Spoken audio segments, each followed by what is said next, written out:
ਅੱਜ ਅਸੀਂ 13ਵੇਂ ਰਾਸ਼ਟਰੀ ਵੋਟਰ ਦਿਵਸ ਦੇ ਸਮਾਗਮ ਵਿੱਚ ਪਹੁੰਚੇ ਹੋਏ ਹਾਂ, ਜਿਸ ਦਾ theme nothing like voting I vote for sure ਹੈ। मैं college director professor Kirpal Kaur ji, vice director professor Nidhi Mahajan, programme convener professor Sardeep Sidhu ते समूह अध्यापक साथियां ते विद्यार्थियों नूं जी आया आखदी हां। प्यारे विद्यार्थियों, जिवें कि तुसीं सारे ही जानते हैं कि अज असीं 13वें राष्ट्री वोटर दिवस के समागम विच इकट्ठर होए हां, जिस विच हरेक योग नागरिक नूं अपनी वोट जरूर बनाउण अते उसदे सही इस्तेमाल बारे जानकारी मुहैया करवाई जाएगी। जिवें कि तुसीं जानते हैं कि 26 जनवरी 1950 नूं भारत का संविधान लिखिया गया सी, जिस विच भारत नूं एक लोकतंत्र देश घोषित किया गया।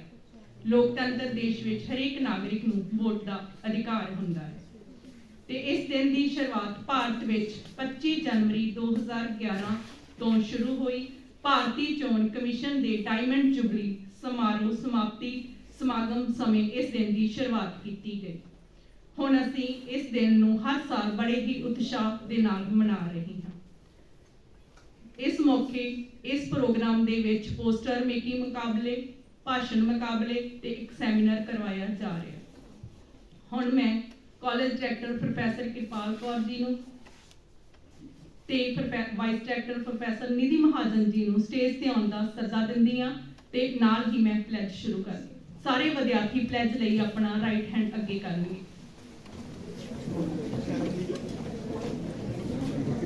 कि असीं भारत के नागरिक होने के नाते लोकतंत्र कदरां कीमतां की पालना करांगे। असीं भारत के नागरिक लोकतंत्र विच पूरा विश्वास रखते हुए ये प्रण करते हां कि असीं अपने देश दियां लोकतांत्रिक परंपरावां कायम रखांगे अते स्वतंत्र निरपक्ष अते शांतमई चोणां दे मान बरकरार रखते हुए निडर होके धर्म वर्ग जाति भाईचारे भाषा जां होर किसी भी लालच दे प्रभाव तो बिना सारियां चोणां विच अपने वोट दे हक दी वरतों करांगे।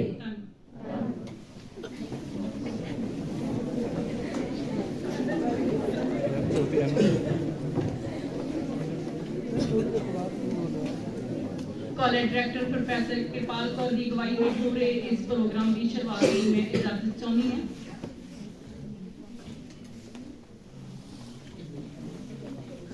इस मौके BSc फाइनल मैडिकल की विद्यार्थन सिमरन शर्मा द्वारा वोटर दिवस के मौके पर नवे वोटरां ने अपने आप को किवें रजिस्टर करना है, वोट की महत्ता दसते हुए इस प्रक्रिया को समझाने लई उन्हां द्वारा PPT पेश की जाएगी। इस सैमीनार देण लई मैं सिमरन शर्मा को स्टेज से बुलाउंदी हां।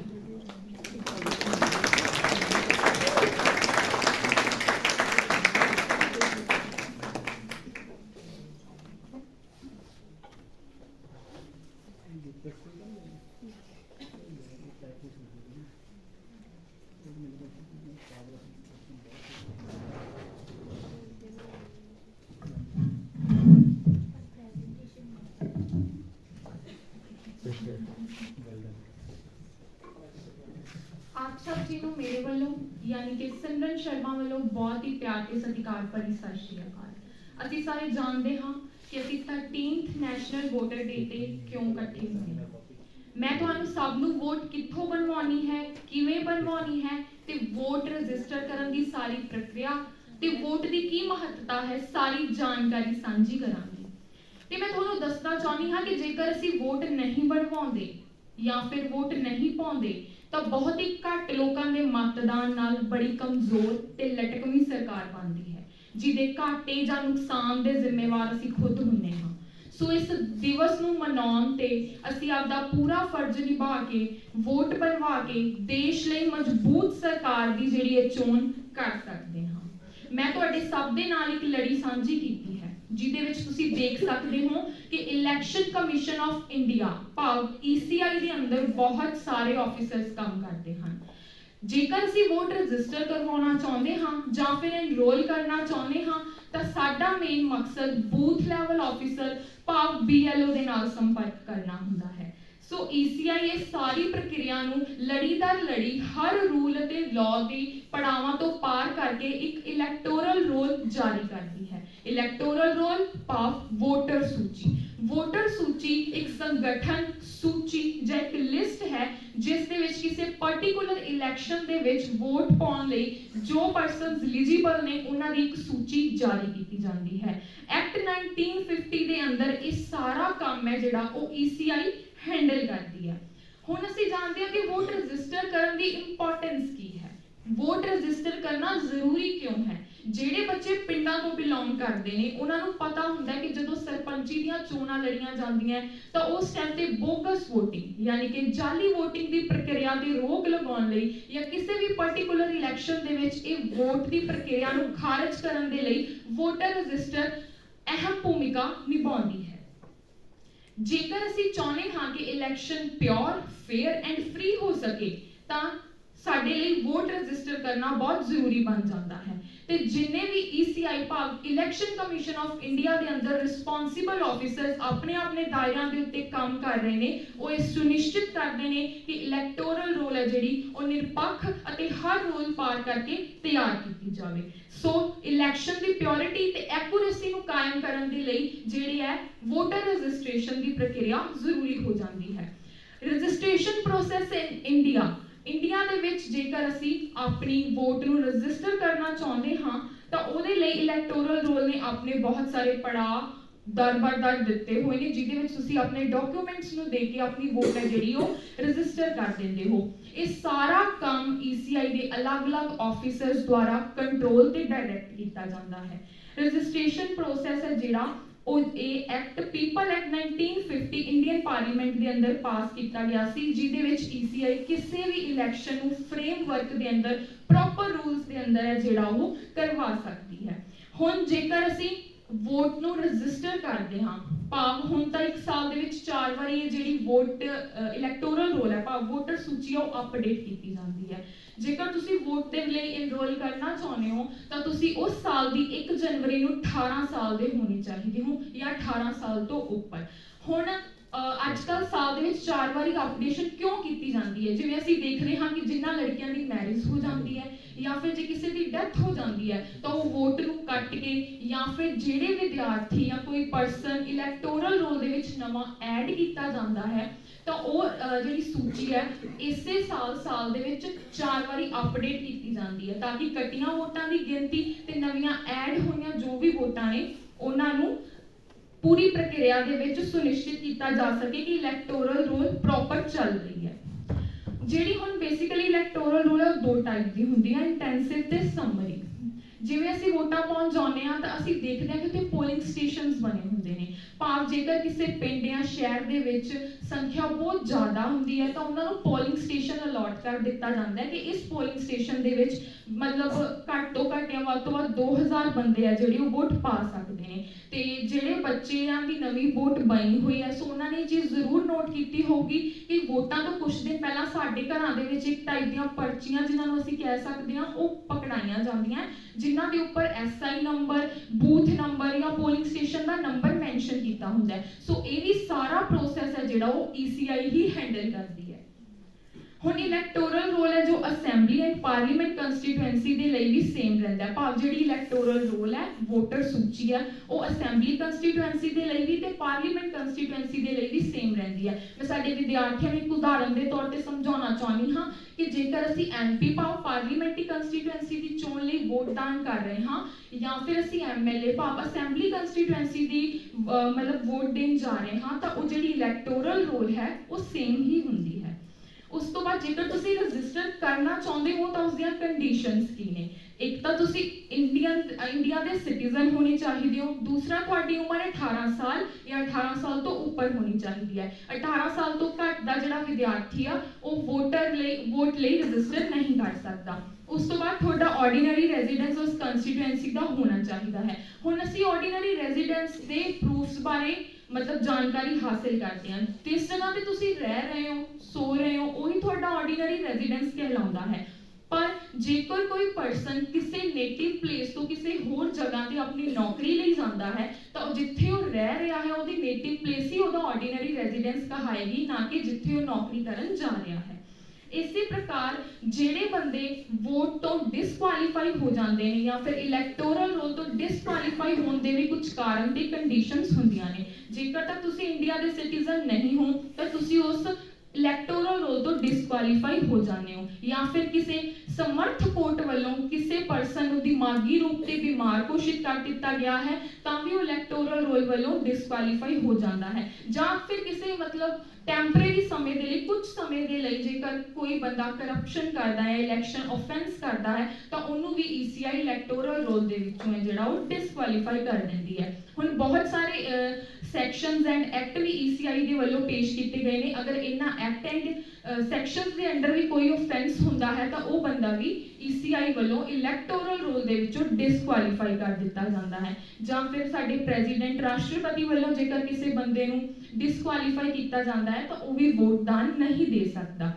अगर किसी बंदे ने ऑलरेडी वोट रजिस्टर कर ली है उस तो बाद उसको डिसक्वालीफाई कर दिता जाता है तो वो भी वोटदान नहीं कर सकता। सो ये सारा जिहड़ा काम है वो ईसीआई के अंडर एक डायरैक्शन ते प्रॉपर कंट्रोल के अंदर हुंदा रहिंदा है। हुण कुछ एक्सैप्शनस भी ने ऑर्डिनरी रेजिडेंस के अंदर, जिवें कि आर्म्ड फोर्स या आर्म्ड ऑफिसर्स, जिवें कि उन्होंने रजिस्टर किया होंदा अपने नेटिव प्लेस तो बट उन्होंने पोस्टिंग है जिहड़ी वो चेंज होंदी रहंदी है। सो आपकी पोस्टिंग के एरिया तो भी वोटदान कर सकदी है। एक एक्सैप्शन है ईसीआई दी कंडीशंस दे विच।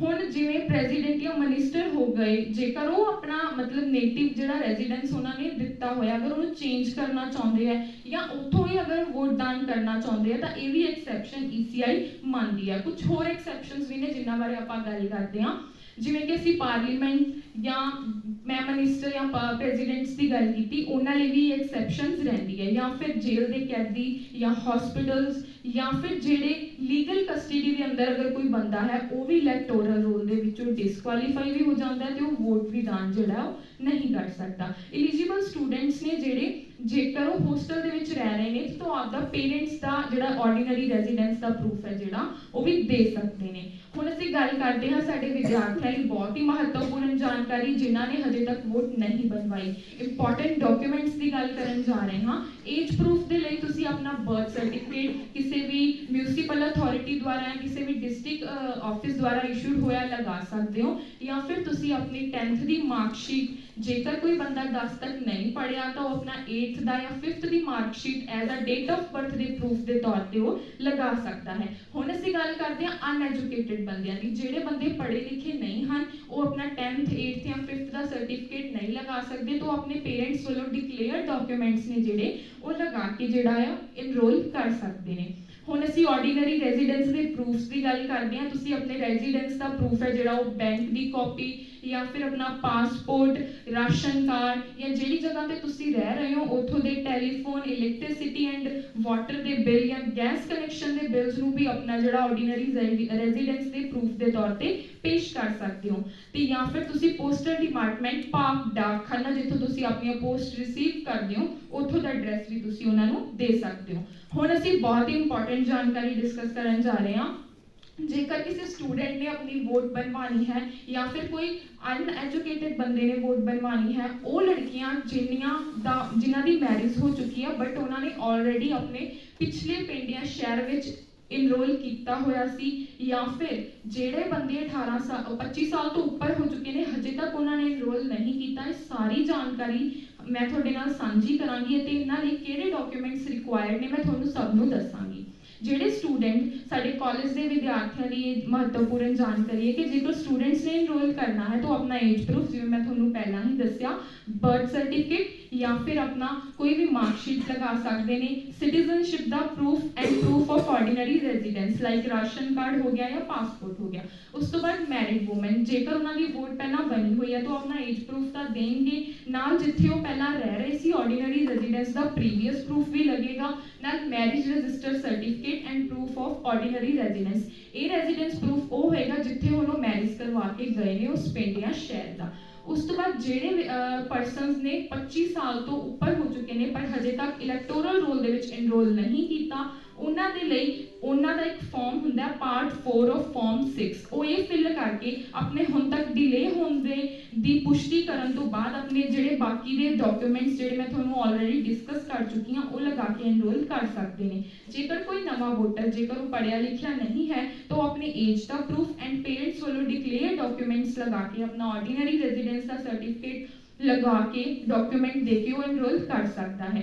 ਹੁਣ ਅਸੀਂ ਗੱਲ ਕਰਦੇ ਹਾਂ ਜੇਕਰ ਤੁਸੀਂ ਇੱਕ ਏਸੀ ਤੋਂ ਦੂਸਰੀ ਏਸੀ ਵੱਲ ਮੂਵ ਕਰਦੇ ਹੋ, ਭਾਵੇਂ ਇੱਕ ਕੰਸਟੀਟੂਐਂਸੀ ਤੋਂ ਤੁਸੀਂ ਦੂਸਰੀ ਕੰਸਟੀਟੂਐਂਸੀ ਵੱਲ ਮੂਵ ਕਰਦੇ ਹੋ, ਮੈਂ ਇੱਕ ਚੀਜ਼ ਤੁਹਾਡੇ ਨਾਲ ਹੋਰ ਡਿਸਕਸ ਕਰਨਾ ਚਾਹੁੰਦੀ ਹਾਂ ਕਿ ਇੱਕ ਪਰਸਨ ਇੱਕ ਟਾਈਮ ਤੇ ਇੱਕੋ ਕੰਸਟੀਟੂਐਂਸੀ ਦੇ ਅੰਦਰ ਹੀ ਆਪਣਾ ਵੋਟ ਹੈ ਜਿਹੜਾ ਉਹ ਬਣਵਾ ਸਕਦਾ ਹੈ। ਅਗਰ ਉਹ ਕਿਸੇ ਹੋਰ ਏਸੀ ਵਾਲੀ ਕੰਸਟੀਟੂਐਂਸੀ ਵੱਲ ਮੂਵ ਕਰਦਾ ਹੈ ਤਾਂ ਉਹਦੇ ਲਈ ਜਿਹੜੀਆਂ ਪ੍ਰੀਵੀਅਸ ਰੈਜ਼ੀਡੈਂਸ ਦੇ ਐਡਰੈਸ ਨੇ ਉਹ ਵੀ ਲੱਗਦੇ ਨੇ, ਐਂਡ ਜੇਕਰ ਆਪਣਾ ਉਹ SI number, polling station number ਜਿੱਥੇ ਉਹ ਪਹਿਲਾਂ ਰਹਿ ਰਿਹਾ ਸੀ ਉੱਥੋਂ ਦੇ ਨੰਬਰ ਨਾਲ ਦੇ ਕੇ ਬਾਕੀ ਦੇ ਰਿਕੁਆਇਰਡ ਡਾਕੂਮੈਂਟਸ ਲਗਾ ਕੇ ਹੈ ਜਿਹੜਾ ਉਹ ਆਪਣਾ ਐਨਰੋਲ ਕਰ ਸਕਦਾ ਹੈ। ਹੁਣ ਮੈਂ ਤੁਹਾਡੇ ਨਾਲ ਜਿਵੇਂ ਗੱਲ ਕੀਤੀ ਕਿ ਜੇਕਰ ਤੁਸੀਂ ਇੱਕ ਕੰਸਟੀਟੂਐਂਸੀ ਤੋਂ ਦੂਸਰੀ ਕੰਸਟੀਟੂਐਂਸੀ ਵੱਲ ਮੂਵ ਕਰਦੇ ਹੋ ਤਾਂ ਉਹਦੇ ਲਈ ਟ੍ਰਾਂਸਪੋਜੀਸ਼ਨ ਫਾਰਮ 8A ਐਂਡ ਨਾਲ ਰਿਕੁਆਇਰਡ ਡਾਕੂਮੈਂਟਸ ਲਗਾ ਕੇ ਐਨਰੋਲ ਕੀਤਾ ਜਾ ਸਕਦਾ ਹੈ। ਐਂਡ ਆਪਾਂ ਹੁਣ ਗੱਲ ਕਰਦੇ ਹਾਂ ਕਰੈਕਸ਼ਨ ਦੀ, ਭਾਵ ਜੇਕਰ ਕਿਸੇ ਦੀ ਗਲਤ ਡੇਟ ਆਫ ਬਰਥ ਹੈ ਉਹ ਕਰੈਕਟ ਕਰਨਾ ਚਾਹੁੰਦਾ ਹੈ, ਐਂਡ ਅਗਰ ਕਿਸੇ ਦੇ ਨਾਮ ਵਿੱਚ ਕੋਈ ਗਲਤੀ ਰਹਿ ਜਾਂਦੀ ਹੈ ਉਹਨੂੰ ਕਰੈਕਟ ਕਰਨਾ ਚਾਹੁੰਦਾ ਹੈ ਤਾਂ ਫਾਰਮ 8A ਭਰ ਕੇ ਨਾਲ ਰਿਕੁਆਇਰਡ ਡਾਕੂਮੈਂਟਸ ਲਗਾ ਕੇ ਆਪਣਾ ਐਨਰੋਲ ਕਰ ਸਕਦਾ ਹੈ। ਹੁਣ ਮੈਂ ਤੁਹਾਡੇ ਨਾਲ ਇੱਕ ਸਲਾਈਡ ਸਾਂਝੀ ਕੀਤੀ ਹੈ ਜਿੱਥੇ ਤੁਸੀਂ ਸਾਡੇ ਵਿਦਿਆਰਥੀ ਖਾਸ ਤੌਰ ਤੇ ਦੇਖ ਸਕਦੇ ਨੇ ਜਦੋਂ ਇੱਕ ਇਲੈਕਟੋਰਲ ਰੋਲ ਜਾਰੀ ਕੀਤੀ ਜਾਂਦੀ ਹੈ ਤਾਂ ਸਾਡੇ BLOs ਦੇ ਕੋਲੋਂ ਇਸ ਫਾਰਮ ਦੇ ਵਿੱਚ ਆਉਂਦੀ ਹੈ ਜਿੱਥੇ ਸਾਡੀ photo and sorry required information ਦਿੱਤੀ ਹੁੰਦੀ ਹੈ। ਹੁਣ ਸਾਡੇ ਵਿਦਿਆਰਥੀਆਂ ਲਈ ਬਹੁਤ ਹੀ ਮਹੱਤਵਪੂਰਨ ਜਾਣਕਾਰੀ, ਤੁਸੀਂ ਘਰ ਬੈਠੇ ਵੀ ਆਨਲਾਈਨ ਐਨਰੋਲ ਕਰ ਸਕਦੇ ਹੋ। www.nsvp.in ਤੁਹਾਡੇ ਸਭ ਦੇ ਸਾਹਮਣੇ ਇੱਕ ਲਿੰਕ ਮੈਂਸ਼ਨ ਕੀਤਾ ਹੋਇਆ ਹੈ, ਤੁਸੀਂ ਇੱਥੇ ਜਾ ਕੇ ਆਪਣੇ ਆਪ ਨੂੰ ਆਨਲਾਈਨ एनरोल कर सकते हो या फिर वोटर हेल्पलाइन एप्लीकेशन फिल करके अपने आप को एनरोल किया जा सकता है।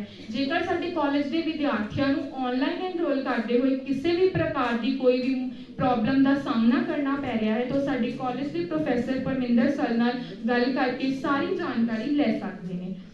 ਤੇ ਹੁਣ ਮੈਂ ਅੰਤ ਵਿੱਚ ਇਹੀ ਕਹਿਣਾ ਚਾਹਾਂਗੀ ਕਿ ਜੇਕਰ ਅਸੀਂ ਇਸ ਦਿਵਸ ਨੂੰ ਪੂਰਨ ਰੂਪ ਤੇ ਮਨਾਉਣਾ ਚਾਹੁੰਦੇ ਹਾਂ ਤਾਂ ਅਸੀਂ ਇਸ ਦਿਵਸ ਦੇ ਉੱਤੇ ਆਪਣਾ ਯੋਗਦਾਨ ਸਾਡੀ ਵੋਟ ਬਣਵਾ ਕੇ ਪਾ ਸਕਦੇ ਹਾਂ। ਅਫਰੀਕਨ ਲੋਕ ਕਹਿੰਦੇ ਨੇ ਕਿ ਰੁੱਖ ਲਗਾਉਣ ਦਾ ਸਮਾਂ 20 ਸਾਲ ਪਹਿਲਾਂ ਸੀ, ਬਟ ਨੈਕਸਟ ਬੈਸਟ ਟਾਈਮ ਹੁਣ ਨਹੀਂ ਹੈ। ਭਾਵ ਜੇਕਰ ਤੁਸੀਂ ਹੁਣ ਤੱਕ ਵੋਟ ਨਹੀਂ ਬਣਵਾਈ ਹੈ ਤਾਂ ਹੁਣ ਬਣਵਾ ਕੇ ਦੇਸ਼ ਲਈ ਮਜ਼ਬੂਤ ਸਰਕਾਰ ਦੀ ਚੋਣ ਕਰਨ ਵਿੱਚ ਮਦਦ ਕਰੋ। ਮੈਂ ਤੁਹਾਡੇ ਨਾਲ 2019 ਦਾ ਡਾਟਾ ਸ਼ੇਅਰ ਕਰਨ ਜਾ ਰਹੀ ਹਾਂ। 2019 ਦੇ ਵਿੱਚ 91 ਕਰੋੜ 20 ਲੱਖ ਭਾਵ 62% ਲੋਕਾਂ ਨੇ ਆਪਣਾ ਮਤਦਾਨ ਕੀਤਾ। 62% ਦੀ ਪ੍ਰਤੀਸ਼ਤ ਨੂੰ ਜੇਕਰ ਅਸੀਂ ਵਧਾਉਣਾ ਚਾਹੁੰਦੇ ਹਾਂ ਤਾਂ ਇਸ ਦਿਵਸ ਤੇ ਸਾਡਾ ਪੂਰਨ ਰੂਪ ਦਾ ਜਿਹੜਾ ਧਿਆਨ ਹੈ ਉਹ ਵੋਟ ਬਣਵਾਉਣ ਵੱਲ ਹੋਣਾ ਚਾਹੂਗਾ। ਅੰਤ ਤੇ ਮੇਰੇ ਆਪਣੇ ਅੰਦਾਜ਼ ਦੇ ਵਿੱਚ ਮੇਰੀ ਆਪਣੀ ਕਲਮ ਚੋਂ ਚੰਦ ਲੈਣਾ ਕਿ ਜ਼ਰੂਰੀ ਅਧਿਕਾਰ ਹੈ ਵੋਟਾਂ ਦਾ, ਜ਼ਰੂਰੀ ਅਧਿਕਾਰ ਹੈ ਵੋਟਾਂ ਦਾ ਜੋ ਭਵਿੱਖ ਸੰਵਾਰੇ ਲੋਕਾਂ ਦਾ, ਛੱਡ ਕੇ ਖਹਿੜਾ ਸਭ ਸੋਚਾਂ ਦਾ ਵਿਦਿਆਰਥੀਓ ਬਣਵਾ ਲਓ, ਵੇਲਾ ਆ ਗਿਆ ਵੋਟਾਂ ਦਾ, ਵੇਲਾ ਆ ਗਿਆ ਵੋਟਾਂ ਦਾ। ਧੰਨਵਾਦ।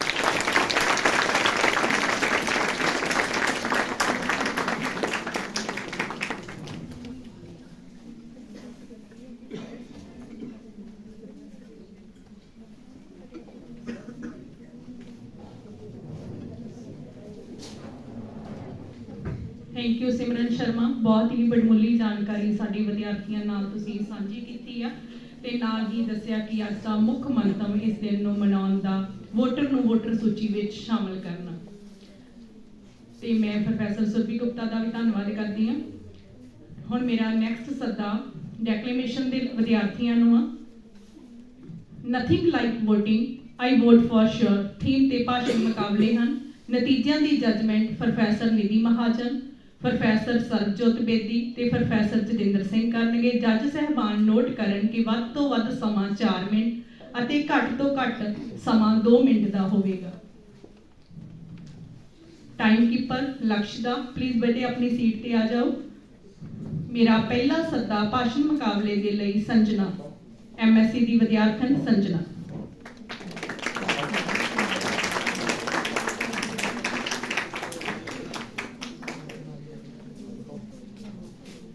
दूजा विद्यार्थी इंद्रजीत शर्मा तैयार रहे।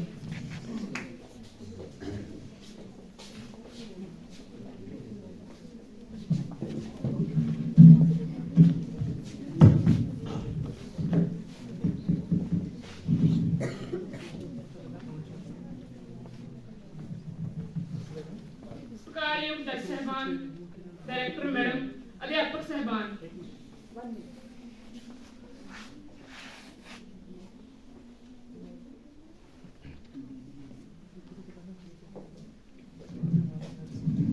Nothing like voting I vote for sure. ਵੱਧ ਤੋਂ ਵੱਧ ਸਮਾਂ 4 ਮਿੰਟ ਤੇ ਘੱਟ ਤੋਂ ਘੱਟ ਸਮਾਂ 2 ਮਿੰਟ।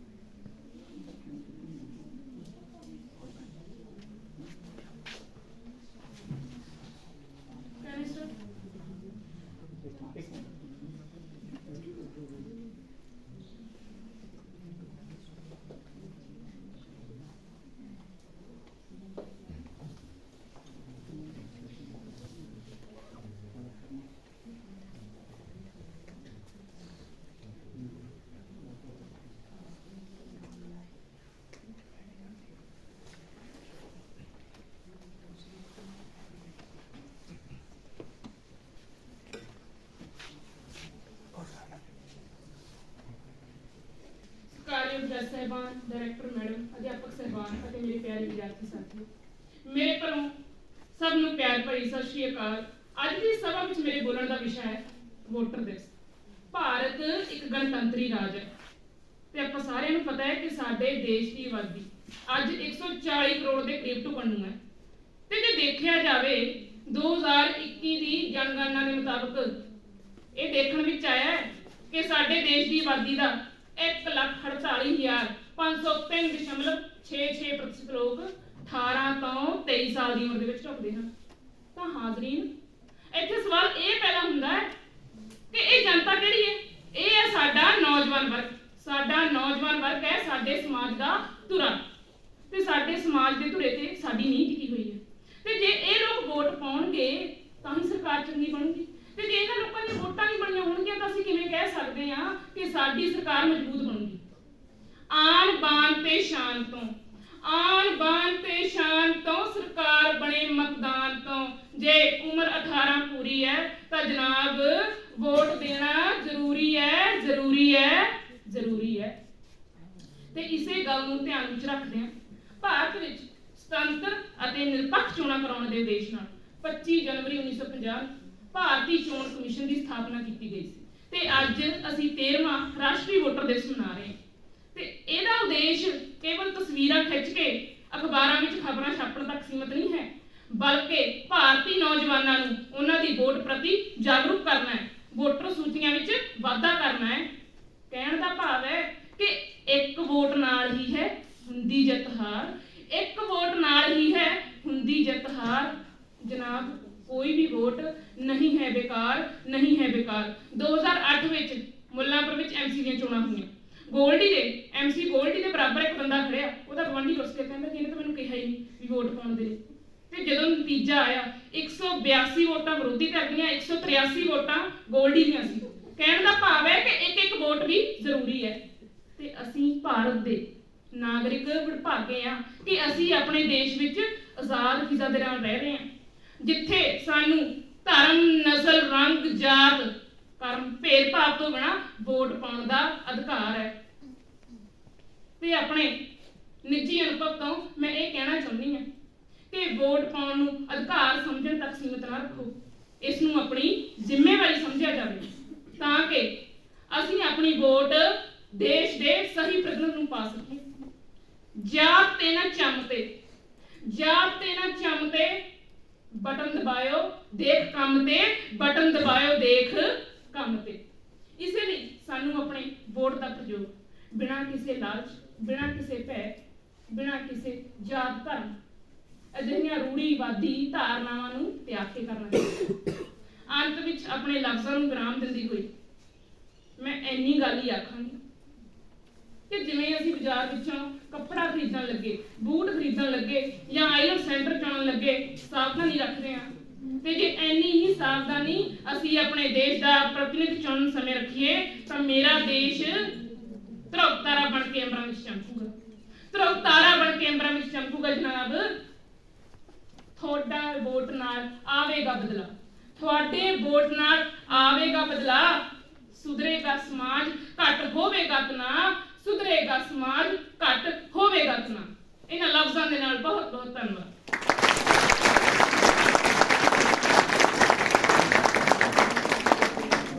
बहुत बहुत शुक्रिया बेटा। नेक्स्ट सदा इंद्रजीत शर्मा।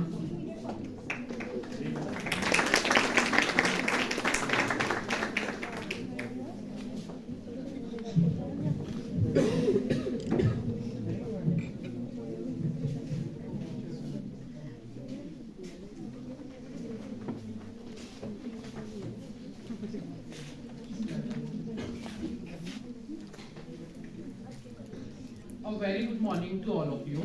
ਜਿਵੇਂ ਕਿ ਤੁਹਾਨੂੰ ਸਭ ਨੂੰ ਪਤਾ ਹੀ ਹੈ ਕਿ ਅੱਜ ਆਪਾਂ ਇੱਥੇ ਵੋਟ ਫॉर श्योर ਥੀਮ ਦੇ ਉੱਤੇ ਸਪੀਚ ਡੈਕਲੇਮੇਸ਼ਨ ਕੰਪੀਟੀਸ਼ਨ ਲੈ ਕੇ ਪੇਸ਼ ਹੋਏ ਹਾਂ। ਤਾਂ ਉੱਥੇ ਮੇਰੇ ਵੀ ਇੱਕ ਸਪੀਚ ਹੈ ਜਿਹਦਾ ਮੇਨ ਟੌਪਿਕ ਇਹੀ ਹੈ ਕਿ ਅਸੀਂ ਆਪਣੀ ਵੋਟ ਨੂੰ ਯੂਟਿਲਾਈਜ਼ ਕਿਵੇਂ ਕਰਨਾ। ਵੋਟ ਪਾਉਣ ਦਾ ਸਭ ਨੂੰ ਪਤਾ ਹੈ ਕਿ ਸਾਨੂੰ ਜਦੋਂ ਵੀ VOTING ਦੇ ਲਈ ਆਂਦਾ ਵਾ ਤਾਂ ਸਭ ਨੂੰ ਇਹ ਚਾਹ ਹੁੰਦਾ ਕਿ ਅਸੀਂ ਵੋਟ ਪਾਉਣ ਜਾਣਾ, ਪਰ ਕੀ ਤੁਸੀਂ ਕਦੇ ਸੋਚਿਆ ਅਸੀਂ ਵੋਟ ਨੂੰ ਯੂਟਿਲਾਈਜ਼ ਕਿਵੇਂ ਕਰ ਰਹੇ ਹਾਂ। ਐਕਚੁਅਲ ਦੇ ਵਿੱਚ ਆਪਣੇ ਕੰਮ ਕੀ ਹੁੰਦੇ ਨੇ ਕਿ ਹਾਂ ਜਿਹੜੀ ਚੀਜ਼ ਅਸੀਂ ਸੋਚੀ ਹੁੰਦੀ ਹੈ ਕਿ ਵੋਟ ਪਾਣੀ ਆ, ਤਾਂ ਉਸ ਟਾਈਮ ਤੇ ਸਾਡੇ ਮਨ ਦੇ ਵਿੱਚ ਇਹ ਹੁੰਦਾ ਕਿ ਸਾਡੇ ਬਾਪ ਜਾਂ ਦਾਦਾ, ਜਿਵੇਂ ਕੋਈ ਕਹਿ ਦਈਏ ਕਿ ਕੱਟੜ ਅਕਾਲੀ ਨੇ ਜਾਂ ਕੋਈ ਕੱਟੜ ਕਾਂਗਰਸ, ਅਸੀਂ ਸਿਰਫ ਉਹਨਾਂ ਨੂੰ ਵੋਟ ਪਾਉਣੀ ਆ।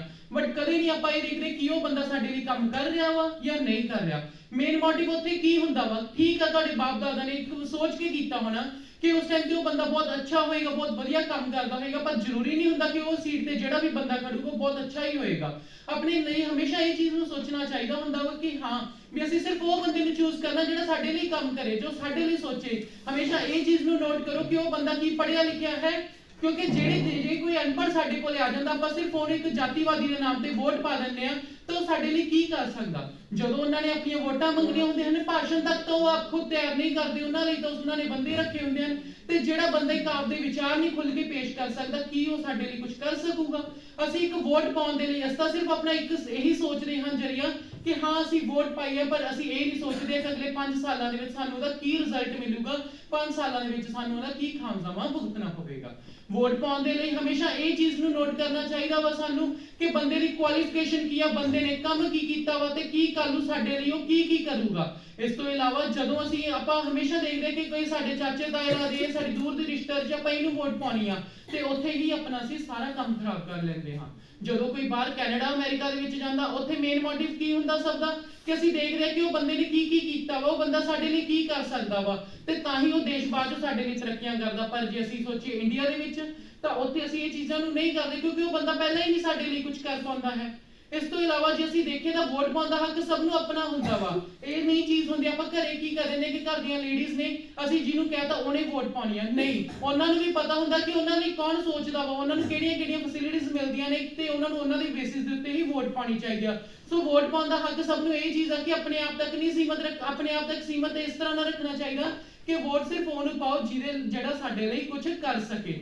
ਇਸ ਤੋਂ ਇਲਾਵਾ ਜੇ ਤੁਹਾਨੂੰ ਕੋਈ ਵੀ ਨਹੀਂ ਪਸੰਦ ਆਉਂਦਾ ਤਾਂ ਸਾਡੀ EVM ਮਸ਼ੀਨ ਨੇ ਸਭ ਤੋਂ ਬੈਟਰ ਆਪਸ਼ਨ ਦਿੱਤੀ ਹੈ ਨੋਟ ਆ ਆਪਸ਼ਨ ਨੂੰ ਕਲਿੱਕ ਕਰੋ। ਸਗੋਂ ਆਪਦੀ ਵੋਟ ਨਾ ਬੇਕਾਰ ਕਰੋਗੇ ਤਾਂ ਕੋਈ ਨਾ ਕੋਈ ਗਲਤ ਬੰਦਾ ਚੁਣਿਆ ਜਾਏਗਾ ਜਿਹੜਾ ਸਾਡੇ ਲਈ ਅੱਗੇ ਬਹੁਤ ਜ਼ਿਆਦਾ ਕੰਮ ਖਰਾਬ ਕਰ ਸਕਦਾ ਹੈ, ਸਾਡਾ ਪੂਰਾ ਭਵਿੱਖ ਖਰਾਬ ਕਰ ਸਕਦਾ। ਸਗੋਂ ਜੇ ਤੁਸੀਂ ਨੋਟ ਆਪਸ਼ਨ ਨੂੰ ਕਲਿੱਕ ਕਰੋਗੇ ਤਾਂ ਉੱਥੇ ਜਿਹੜੀ ਸਾਡੀ ECI ਆ ਉਹਦੇ ਕੋਲ ਇੰਨੀ ਕੁ ਕੈਪੇਬਿਲਿਟੀ ਹੋਏਗੀ ਕਿ ਹਾਂ ਵੀ ਉਹਨਾਂ 'ਚ ਕੋਈ ਵੀ ਬੰਦਾ ਚੰਗਾ ਨਹੀਂ ਹੈ ਤਾਂ ਉਹ ਹੋਰ ਸੋਚਣਗੇ ਤੇ ਹੋਰ ਕਿਸੇ ਨੂੰ ਮੌਕਾ ਦੇਣਗੇ। ਸੋ ਇਸ ਕਰਕੇ ਆਪਣੀ ਵੋਟ ਨੂੰ ਕਿਸੇ ਨੇ ਬੇਕਾਰ ਨਹੀਂ ਕਰਨਾ, ਸਗੋਂ ਆਪਣੀ ਵੋਟ ਨੂੰ ਸਹੀ ਇਸਤੇਮਾਲ ਕਰਨਾ ਹੈ। ਇਸ ਤੋਂ ਇਲਾਵਾ ਮੈਂ ਇਹੀ ਚੀਜ਼ ਕਹਿਣਾ ਚਾਹੁੰਦਾ ਹਾਂ ਕਿ ਜਿਹੜੀ ਸਾਡੀ ਵੋਟ ਹੈ ਉਹਨੂੰ ਯੂਟਿਲਾਈਜ਼ ਕਰਨ ਦੇ ਸਮੇਂ ਹਮੇਸ਼ਾ ਇਹ ਨਹੀਂ ਹੁੰਦਾ ਕਿ ਸਿਰਫ ਸੈਲਫੀ ਪਾ ਕੇ ਆ ਗਈ ਉੱਥੇ ਖਿੱਚ ਲਈ ਕਿ ਹਾਂ ਅਸੀਂ ਵੋਟ ਪਾਈ ਹੈ, ਸਗੋਂ ਉਹਨੂੰ ਪ੍ਰੋਪਰ ਪਾ ਕੇ ਆਓ ਤੇ ਨਾਲ ਦੇ ਨੂੰ ਵੀ ਜਾਗਰੂਕ ਕਰੋ ਕਿ ਆਹ ਬੰਦੇ ਨੇ ਆਹ ਚੀਜ਼ ਕੀਤੀ ਆ, ਸਾਡਾ ਭਵਿੱਖ ਨੂੰ ਸਵਾਰ ਸਕਦਾ। ਇਸ ਲਈ ਕਾਲਜਾਂ ਦੇ ਵਿੱਚ ਸਕੂਲਾਂ ਦੇ ਵਿੱਚ ਸਟੂਡੈਂਟ ਕਾਉਂਸਲ ਬਣਾਈ ਜਾਂਦੀ ਆ ਕਿ ਜੇ ਬੱਚਾ ਹੁਣ ਕਦੇ ਇੱਥੇ ਵਧੀਆ ਕੰਮ ਕਰ ਸਕਦਾ ਤਾਂ ਕੱਲ ਨੂੰ ਪੰਚਾਇਤ ਦੀਆਂ ਵੋਟਾਂ, ਰਾਸ਼ਟਰਪਤੀ ਦੀਆਂ ਵੋਟਾਂ ਦੇ ਵਿੱਚ ਜਾ ਕੇ ਕਿਉਂ ਨਹੀਂ ਕਰ ਸਕਦਾ। ਇਸ ਕਰਕੇ ਹਮੇਸ਼ਾ ਹਰ ਇੱਕ ਨੂੰ ਅੱਗੇ ਆਉਣਾ ਚਾਹੀਦਾ ਤੇ ਆਪਣੀ ਵੋਟ ਨੂੰ ਸਹੀ ਢੰਗ ਨਾਲ ਇਸਤੇਮਾਲ ਕਰਨਾ ਚਾਹੀਦਾ ਹੈ। Thank you so much.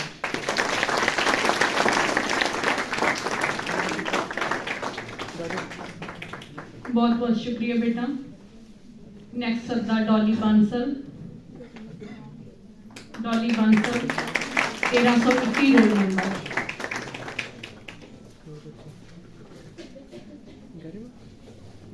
ਸਭ ਤੋਂ ਪਹਿਲਾਂ ਆਪ ਸਭ ਨੂੰ ਮੇਰੇ ਵੱਲੋਂ ਪਿਆਰ ਭਰੀ ਸਤਿ ਸ਼੍ਰੀ ਅਕਾਲ। ਹੁਣ ਮੈਂ ਇੱਥੇ ਹਾਜ਼ਰ ਡਾਇਰੈਕਟਰ ਮੈਮ, ਪ੍ਰਿੰਸੀਪਲ ਮੈਮ ਤੇ ਮੇਰੇ ਅਧਿਆਪਕ ਸਹਿਬਾਨ ਅਤੇ ਮੇਰੇ ਪਿਆਰੇ ਸਾਥੀਆਂ ਦਾ ਦਿਲੋਂ ਸਵਾਗਤ ਕਰਦੀ ਹਾਂ। ਮੇਰਾ ਨਾਮ ਡੋਲੀ ਬਾਂਸਲ ਹੈ ਤੇ ਮੈਂ BSc non medical first year ਦੀ ਸਟੂਡੈਂਟ ਹਾਂ। ਅੱਜ ਮੈਂ ਤੁਹਾਡੇ ਸਾਹਮਣੇ ਵੋਟ ਵਿਸ਼ੇ ਤੇ ਭਾਸ਼ਣ ਬੋਲਾਂਗੀ ਤੇ ਆਪਣੇ ਵਿਚਾਰ ਵੀ ਸਾਂਝੇ ਕਰਾਂਗੀ। ਜਿੱਦਾਂ ਕਿ ਆਪ ਸਭ ਨੂੰ ਪਤਾ ਹੀ ਹੈ ਕਿ 26 ਜਨਵਰੀ 1950 ਨੂੰ ਭਾਰਤ ਦਾ ਸੰਵਿਧਾਨ ਲਿਖਿਆ ਗਿਆ ਸੀ, ਜਿਸ ਵਿੱਚ ਭਾਰਤ ਨੂੰ ਲੋਕਤੰਤਰ ਦੇਸ਼ ਘੋਸ਼ਿਤ ਕੀਤਾ ਗਿਆ ਸੀ। ਇਸ ਲੋਕਤੰਤਰ ਦੇਸ਼ ਦੇ ਵਿੱਚ ਹਰ ਇੱਕ ਨਾਗਰਿਕ ਨੂੰ ਆਪਣੀ ਵੋਟ ਪਾਉਣ ਦਾ ਅਧਿਕਾਰ ਹੁੰਦਾ ਹੈ। ਉਹ ਆਪਣੀ ਮਰਜ਼ੀ ਦੇ ਨਾਲ ਆਪਣੀ ਮਨਪਸੰਦ ਸਰਕਾਰ ਨੂੰ ਚੁਣ ਸਕਦਾ ਹੈ। ਭਾਰਤ ਵਿੱਚ ਹਰ ਸਾਲ ਨੈਸ਼ਨਲ ਵੋਟਰਸ ਡੇ ਮਨਾਇਆ ਜਾਂਦਾ ਹੈ ਤੇ ਪਹਿਲੀ ਵਾਰ ਸੰਨ 2011 ਵਿੱਚ ਇਸ ਦਿਨ ਨੂੰ ਮਨਾਇਆ ਗਿਆ ਸੀ। ਸਾਡੇ ਦੇਸ਼ ਵਿੱਚ ਮਤਦਾਨ ਨੂੰ ਇੱਕ ਤਿਉਹਾਰ ਦੀ ਤਰ੍ਹਾਂ ਮਨਾਇਆ ਜਾਂਦਾ ਹੈ। ਜਦੋਂ ਦੇਸ਼ ਦਾ ਨਾਗਰਿਕ 18 ਸਾਲ ਦੀ ਉਮਰ ਪੂਰੀ ਕਰ ਲੈਂਦਾ ਹੈ ਤਾਂ ਉਸ ਨੂੰ ਮਤਦਾਨ ਕਰਨ ਦਾ ਅਧਿਕਾਰ ਮਿਲ ਜਾਂਦਾ ਹੈ। ਭਾਰਤ ਵਿੱਚ ਹਰ 5 ਸਾਲ ਦੀ ਉਮਰ ਪੂਰੀ ਕਰਨ ਭਾਰਤ ਵਿੱਚ ਹਰ 5 ਸਾਲ ਬਾਅਦ ਕੇਂਦਰ ਅਤੇ ਰਾਜ ਸਰਕਾਰ ਦੀ ਚੋਣ ਲਈ ਮਤਦਾਨ ਹੁੰਦਾ ਹੈ ਤੇ ਜਦੋਂ ਹਰ ਇੱਕ ਨਾਗਰਿਕ ਆਪਣੀ 18 ਸਾਲ ਦੀ ਉਮਰ ਨੂੰ ਪੂਰਾ ਕਰ ਲੈਂਦਾ ਹੈ ਤਾਂ ਉਸ ਨੂੰ ਆਪਣੀ ਇੱਕ ਚੰਗੀ ਸਰਕਾਰ ਚੁਣਨ ਦਾ ਮੌਕਾ ਮਿਲਦਾ ਹੈ।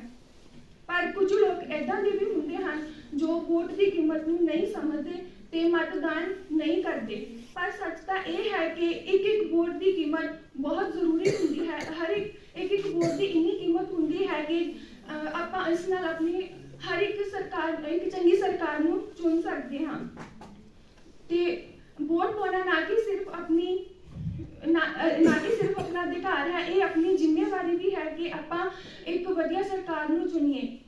ਤੇ ਅੱਜ ਕੱਲ੍ਹ ਦੇ ਸਮੇਂ ਦੇ ਵਿੱਚ ਲੋਕ ਪੈਸਿਆਂ ਦੇ ਲਾਲਚ ਦੇ ਵਿੱਚ ਆ ਕੇ ਬਿਨਾਂ ਸੋਚੇ ਸਮਝੇ, ਬਿਨਾਂ ਜਾਂਚ ਪੜਤਾਲ ਕਰੇ ਕਿਸੇ ਵੀ ਸਰਕਾਰ ਨੂੰ ਵੋਟ ਪਾ ਦਿੰਦੇ ਹਨ, ਜਿਸ ਨਾਲ ਇੱਕ ਗਲਤ ਸਰਕਾਰ ਦੀ ਚੋਣ ਹੋ ਜਾਂਦੀ ਹੈ ਤੇ ਆਪਣਾ ਆਉਣ ਵਾਲੇ ਦੇਸ਼ ਦਾ ਭਵਿੱਖ ਖਤਰੇ ਵਿੱਚ ਪੈ ਜਾਂਦਾ ਹੈ।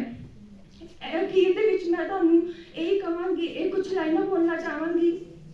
ਹੌਸਲਾ ਕੀਤਾ ਹੈ ਸੱਚੀ ਗੱਲ ਕਹਿਣ ਦਾ, ਆ ਗਿਆ ਵੇਲਾ ਲੋਕੋ ਹੱਕ ਲੈਣ ਦਾ। ਪਿੰਡ ਵਿੱਚ ਰਹਿ ਕੇ ਇੱਜ਼ਤ ਕਮਾਈ ਦੀ, ਨਸ਼ਿਆਂ ਦੇ ਸਿਰ ਤੇ ਨਹੀਂ ਵੋਟ ਪਾਈ ਦੀ। ਧਨਵਾਂ 'ਚ ਵੜ ਕੇ ਨਹੀਂ ਪੰਚ ਚੁਣੀ ਦਾ, ਖਹਿਬਾਜ਼ੀ 'ਚ ਨਹੀਂ ਸਰਪੰਚ ਚੁਣੀ ਦਾ।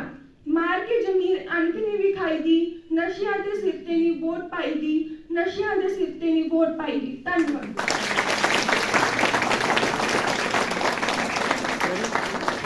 ਥੈਂਕ ਯੂ ਬੱਚੇ, ਤੁਸੀਂ ਐਂਡ ਤੇ ਬਹੁਤ ਹੀ ਸੋਹਣਾ ਸੁਨੇਹਾ ਦੇ ਕੇ ਗਏ ਆ ਵਿਦਿਆਰਥੀਆਂ ਨੂੰ। ਨੈਕਸਟ ਸੱਦਾ ਗਰਿਮਾ, BSc ਫਸਟ ਨਾਨ ਮੈਡੀਕਲ ਦੀ ਵਿਦਿਆਰਥਣ।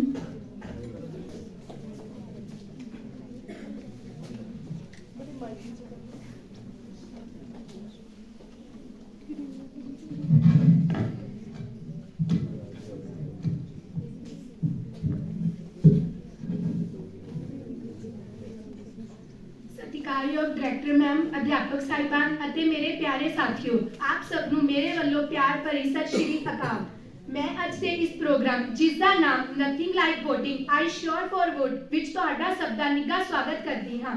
ਮੈਂ ਬਹੁਤ ਧੰਨਵਾਦੀ ਹਾਂ ਕਿ ਤੁਸੀਂ ਸਾਰਿਆਂ ਨੇ ਮੈਨੂੰ ਇਹ ਮੌਕਾ ਦਿੱਤਾ ਕਿ ਮੈਂ ਤੁਹਾਡੇ ਸਾਹਮਣੇ ਅੱਜ ਇੱਕ ਵਿਸ਼ਾ ਪੇਸ਼ ਕਰਨਾ ਚਾਹੁੰਦੀ ਹਾਂ, ਜਿਸ ਵਿੱਚ ਮੈਂ ਤੁਹਾਨੂੰ ਦੱਸਣਾ ਚਾਹੁੰਦੀ ਹਾਂ ਕਿ ਵੋਟ ਪਾਉਣਾ ਕਿੰਨਾ ਜ਼ਰੂਰੀ ਹੈ ਸਾਡੇ ਜੀਵਨ ਦੇ ਵਿੱਚ।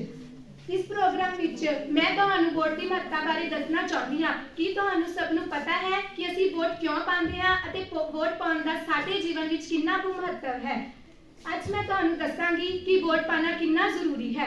ਤੁਹਾਨੂੰ ਸਭ ਨੂੰ ਪਤਾ ਹੈ ਕਿ ਹਰ 5 ਸਾਲ ਬਾਅਦ ਵੋਟਾਂ ਪੈਂਦੀਆਂ ਹਨ, ਜਿਸ ਵਿੱਚ ਅਸੀਂ ਸਾਰੇ ਆਪਣੀ ਮਨਪਸੰਦ ਸਰਕਾਰ ਨੂੰ ਚੁਣਦੇ ਹਾਂ। ਸਾਡਾ ਦੇਸ਼ ਲੋਕਤੰਤਰੀ ਦੇਸ਼ ਹੈ, ਜਿਸ ਵਿੱਚ ਸਾਨੂੰ ਕਈ ਤਰ੍ਹਾਂ ਦੇ ਮੁੱਢਲੇ ਅਧਿਕਾਰ ਮਿਲੇ ਹਨ, ਪਰ पर उन्हां सब विचों सब तो मुख्य अधिकार साडा वोट पाउणा है। वोट पा के असीं एक चंगी सरकार चुनते हैं या फिर माड़ी सरकार भी चुन सकते हैं। ये साडे ते निर्भर करता है कि असीं चंगी तरह जांच पड़ताल करिए ताकि असीं एक चंगी सरकार चुनिए ते अपने देश नूं अगे वधाइए। 26 जनवरी 1955 ਨੂੰ ਸਾਡੇ ਦੇਸ਼ ਦਾ ਸੰਵਿਧਾਨ ਲਾਗੂ ਹੋਇਆ ਸੀ, ਜਿਸ ਵਿੱਚ ਸਾਨੂੰ ਸਭ ਤੋਂ ਮੁੱਢਲਾ ਅਧਿਕਾਰ ਵੋਟ ਪਾਉਣ ਦਾ ਹੀ ਮਿਲਿਆ ਸੀ। ਵੋਟ ਪਾਉਣ ਦਾ ਮਤਲਬ ਹੈ ਆਪਣੀ ਮਤ ਦਾ ਦਾਨ ਕਰਨਾ। ਜੇਕਰ ਅਸੀਂ ਆਪਣੀ ਮਤ ਦਾ ਦਾਨ ਕਰ ਹੀ ਰਹੇ ਹਾਂ ਤਾਂ ਅਸੀਂ ਇੱਕ ਚੰਗੇ ਉਮੀਦਵਾਰ ਨੂੰ ਆਪਣੀ ਮਤ ਦਾ ਦਾਨ ਕਰੀਏ ਤਾਂ ਕਿ ਉਹ ਸਾਡੇ ਦੇਸ਼ ਨੂੰ ਤਰੱਕੀ ਦੀਆਂ ਰਾਹਾਂ ਤੇ ਲੈ ਕੇ ਜਾ ਸਕੇ। ਸਾਡੇ ਦੇਸ਼ ਵਿੱਚ ਵੋਟ ਪਾਉਣ ਦਾ ਅਧਿਕਾਰ ਸਭ ਤੋਂ ਮੁੱਢਲਾ ਅਧਿਕਾਰ ਹੈ। ਜਿਵੇਂ ਕਿ ਅਸੀਂ ਵੋਟ ਪਾਉਣ ਦੇ ਦਿਨ ਨੂੰ ਇੱਕ ਛੁੱਟੀ ਦਾ ਦਿਨ ਮਨਾ ਕੇ ਵੇਸਟ ਕਰ ਦਿੰਦੇ ਹਾਂ, ਪਰ ਸਾਨੂੰ ਆਪਣੇ ਵੋਟ ਪਾਉਣ ਦੇ ਦਿਨ ਨੂੰ ਐਦਾਂ ਨਹੀਂ ਲਗਾਉਣਾ ਚਾਹੀਦਾ, ਸਗੋਂ ਆਪਣੀ ਵੋਟ ਨੂੰ ਪਾਉਣਾ ਅਤੀ ਜ਼ਰੂਰੀ ਸਮਝਣਾ ਚਾਹੀਦਾ ਹੈ। ਪਹਿਲਾਂ ਲੋਕ ਵੋਟਾਂ ਵਿੱਚ ਘਪਲਾ ਕਰ ਲੈਂਦੇ ਸੀ ਜਾਂ ਰਿਸ਼ਵਤ ਲੈ ਕੇ ਵੋਟਾਂ ਖਰੀਦ ਲੈਂਦੇ ਸੀ, ਪਰ ਹੁਣ ਇਲੈਕਟ੍ਰੋਨਿਕ ਮਸ਼ੀਨ ਆਉਣ ਦੇ ਨਾਲ ਇਹ ਸਾਰਾ ਧੋਖਾਧੜੀ ਖਤਮ ਹੋ ਗਈ ਹੈ। ਹੁਣ ਅਸੀਂ ਆਪਣੀ ਵੋਟ ਨੂੰ ਇੱਕ ਗੁਪਤ ਦਾਨ ਦੀ ਤਰ੍ਹਾਂ ਪੇਸ਼ ਕਰ ਸਕਦੇ ਹਾਂ, ਜਿਸ ਵਿੱਚ ਕਿਸੇ ਨੂੰ ਵੀ ਪਤਾ ਨਹੀਂ ਲੱਗੇਗਾ ਕਿ ਅਸੀਂ ਕਿਸ ਨੂੰ ਵੋਟ ਪਾਈ ਹੈ ਅਤੇ ਕਿਸ ਨੂੰ नहीं।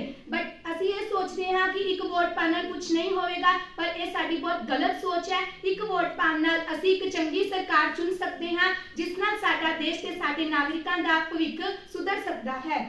ਜੇਕਰ ਸਰਕਾਰਾਂ ਚੰਗੀਆਂ ਹੁੰਦੀਆਂ ਤਾਂ ਬੇਰੁਜ਼ਗਾਰੀ ਤੇ ਭ੍ਰਿਸ਼ਟਾਚਾਰ ਨਹੀਂ ਆਉਂਦਾ, ਜਿਸ ਕਰਕੇ ਕਈ ਨੌਜਵਾਨਾਂ ਨੂੰ ਆਪਣੀ ਜਾਨ ਤੋਂ ਹੱਥ ਧੋਣਾ ਪੈਂਦਾ ਹੈ। ਪਰ ਇਸ ਵਿੱਚ ਮੈਨੂੰ ਲੱਗਦਾ ਹੈ ਕਿ ਸਾਡੀ ਹੀ ਕਿਤੇ ਨਾ ਕਿਤੇ ਗਲਤੀ ਹੈ ਕਿ ਅਸੀਂ ਵੋਟ ਪਾਉਣ ਨੂੰ ਜ਼ਰੂਰੀ ਨਹੀਂ ਸਮਝਦੇ। ਸਾਨੂੰ ਵੋਟ ਪਾਉਣ ਨੂੰ ਜ਼ਰੂਰੀ ਸਮਝਣਾ ਚਾਹੀਦਾ ਹੈ। ਹੁਣ ਤੇ ਯੁਵਕ ਨੂੰ ਇਹ ਸਮਝਣਾ ਚਾਹੀਦਾ ਹੈ ਕਿ ਉਹ ਇੱਕ ਚੰਗੀ ਸਰਕਾਰ ਕਿਵੇਂ ਚੁਣ ਸਕਦਾ ਹੈ। ਸਾਨੂੰ ਇੰਨੀ ਤਾਂ ਨੌਲੇਜ ਹੈ ਕਿ ਅਸੀਂ ਕਿਸ ਨੂੰ ਸਹੀ ਚੁਣ ਸਕਦੇ ਹਾਂ ਤੇ ਕਿਸ ਨੂੰ ਗਲਤ ਚੁਣ ਸਕਦੇ ਹਾਂ। ਵੋਟ ਪਾਉਣ ਸਮੇਂ ਸਾਨੂੰ ਇਹ ਧਿਆਨ ਰੱਖਣਾ ਚਾਹੀਦਾ ਹੈ ਕਿ ਅਸੀਂ ਜਿਸ ਨੂੰ ਵੀ ਵੋਟ ਪਾ ਰਹੇ ਹਾਂ ਉਹ ਸਹੀ ਉਮੀਦਵਾਰ ਹੋਵੇ ਅਤੇ ਸਾਡੇ ਦੇਸ਼ ਨੂੰ ਵਿਕਾਸ ਦੀ ਉੱਨਤੀ ਤੱਕ ਲੈ ਕੇ ਜਾ ਸਕੇ। ਜੇਕਰ ਅਸੀਂ ਕਿਸੇ ਨੂੰ ਵੀ ਵੋਟ ਨਹੀਂ ਪਾਉਣਾ ਚਾਹੁੰਦੇ ਤਾਂ ਇਸ ਦਾ ਮਤਲਬ ਇਹ ਨਹੀਂ ਹੈ ਕਿ ਅਸੀਂ ਵੋਟ ਪਾਉਣ ਹੀ ਨਹੀਂ ਜਾਣਾ, ਸਗੋਂ ਸਾਨੂੰ ਵੋਟ ਪਾਉਣਾ ਜ਼ਰੂਰ ਜਾਣਾ ਚਾਹੀਦਾ ਹੈ। ਇਲੈਕਟ੍ਰੋਨਿਕ ਮਸ਼ੀਨ ਦੇ ਉੱਪਰ ਇੱਕ ਨੋਟਾ ਬਟਨ ਹੁੰਦਾ ਹੈ, ਅਸੀਂ ਉਸ ਨੂੰ ਦਬਾ ਕੇ ਆਪਣੀ ਵੋਟ ਦਾ ਸਹੀ ਉਪਯੋਗ ਕਰ ਸਕਦੇ ਹਾਂ। अंत विच मैं तुहानू सब नू यही चीज कहना चाहती हाँ, मुसीबत विच लभो इन्हां नेता नू तां ना जाने कित्थे गायब हो जाते ने। जेकर चुनाव दा हो मौसम तां हर जगह ते ये नजर आउंदे ने। धन्नवाद।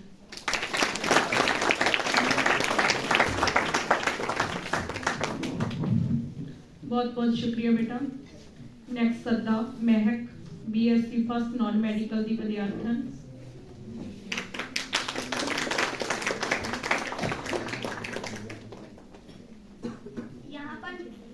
हमारे आदरणीय director ma'am, vice director ma'am, अध्यापक साहिबान तथा विद्यार्थी साथियों, आप सबको मेरी तरफ से प्यार भरी नमस्कार। आज हम यहाँ वोटर डे के अवसर पर उपस्थित हुए हैं और मैं वोट जैसा कुछ नहीं, वोट जरूर डालूंगी। हम इस कार्यक्रम में आपका हार्दिक स्वागत करती हूँ। आज मैं आपको मतदान के महत्व के बारे में बताना चाहती हूँ। मतदान न केवल हमारा अधिकार है बल्कि यह हमारा कर्तव्य भी है। अधिकार के बिना कर्तव्य और कर्तव्य के बिना अधिकार का कोई भी अस्तित्व नहीं है। यह कथन स्पष्ट रूप से बताता है कि देश के नागरिक के रूप में हमारी जिम्मेदारियां हैं। हमें इन जिम्मेदारियों को अच्छे से निभाना चाहिए और देश की अच्छाई के लिए और देश का देखभाल करना चाहिए और हमें अच्छे से सही तरीके से अपनी वोट को देना चाहिए। देश के नागरिक होने के नाते हमें अपने कर्तव्य अच्छे से निभाने चाहिए। 26 जनवरी 1950 को भारत का संविधान लिखा गया और यह भी लिखा गया कि भारत एक लोकतांत्रिक देश है। हम सभी ये जानते हैं कि लोकतांत्रिक देश का अर्थात है कि हम सभी लोग अपनी वोट डालने का अधिकार है और चाहे किसी को भी जात पात के बिना वोट डाल सकते हैं। उदाहरण के तौर पर फ्रांस एक ऐसा देश है जहां पूर्ण रूप से मतदान किया जाता है और लोग मतदान को अपना कर्तव्य भी समझते हैं। इसलिए फ्रांस को सबसे बड़ा लोकतांत्रिक देश माना जाता है। हमारे देश में 18 वर्ष की आयु में वोटर कार्ड लागू कर दिए जाते हैं, अर्थात 18 वर्ष की आयु से ही हम पूर्ण रूप से वोट डाल सकते हैं और चाहे जिसको भी हम अपनी वोट दे सकते हैं। हर 5 वर्ष के बाद भारत में मतदान करवाया जाता है, लेकिन फिर भी लोग मतदान को आवश्यक नहीं समझते। उनका मानना है कि एक वोट से कोई फर्क नहीं पड़ता तथा वह वोट नहीं डालते। लेकिन उनको समझना चाहिए कि एक वोट की कितनी कीमत है और उनको यह महसूस भी करना चाहिए। भारत में सभी नागरिक चाहे तो एक वोट की कीमत बता सकते हैं। भारत देश में वोट न देने का सबसे बड़ा उदाहरण तब देखा गया जब अटल बिहारी वाजपेयी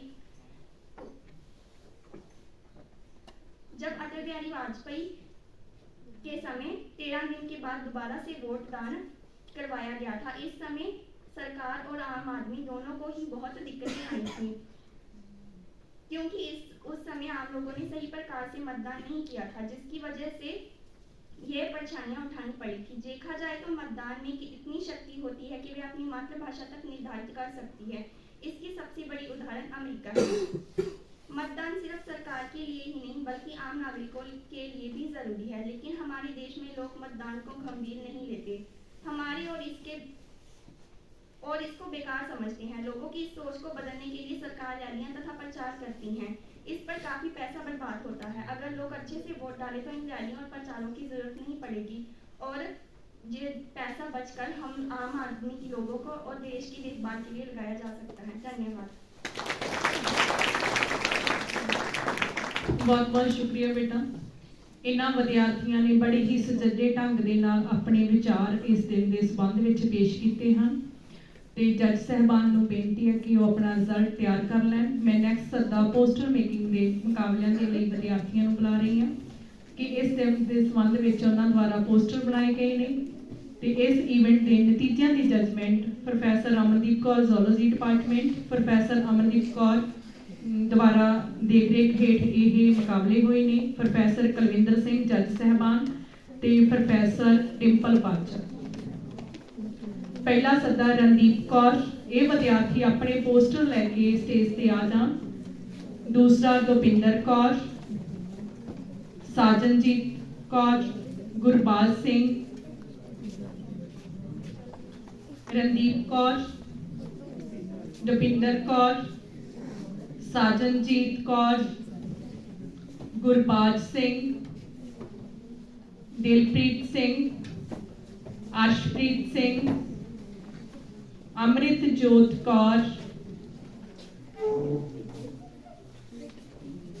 ਅਮਨਦੀਪ ਕੌਰ, ਕੋਮਲਪ੍ਰੀਤ ਕੌਰ।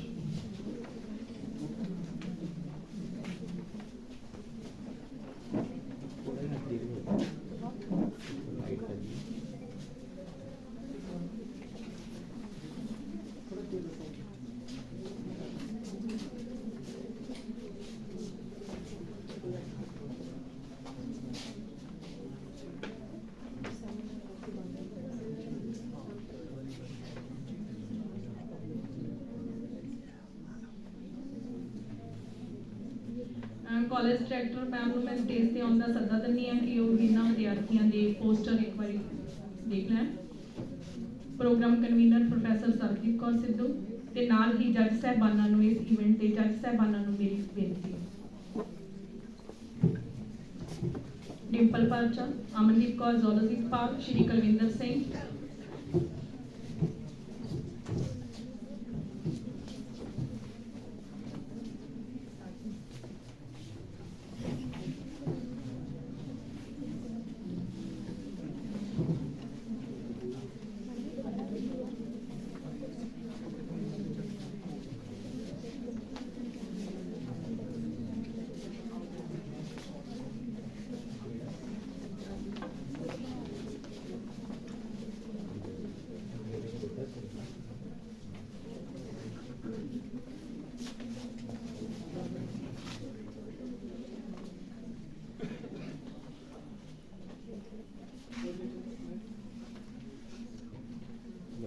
थोड़ा आगे नु आ जाओ ऊपर उठा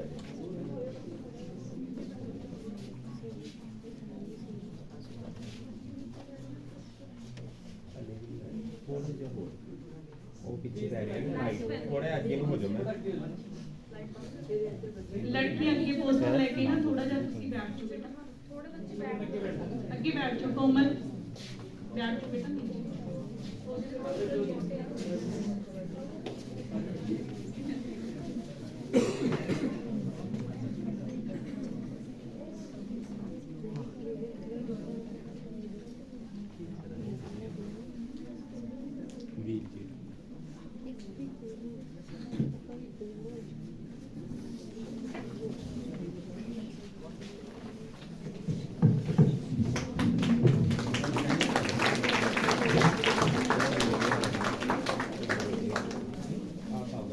मैं कॉलेज डायरैक्टर प्रोफैसर कृपाल कौर जी ਨੂੰ ਸਟੇਜ ਤੇ ਆਉਣ ਦਾ ਸੱਦਾ ਦਿੰਦੀ ਹਾਂ ਕਿ ਉਹ ਇਸ ਦੇ ਸੰਬੰਧ ਵਿੱਚ ਆਪਣੇ ਵਿਚਾਰ ਪੇਸ਼ ਕਰਨ।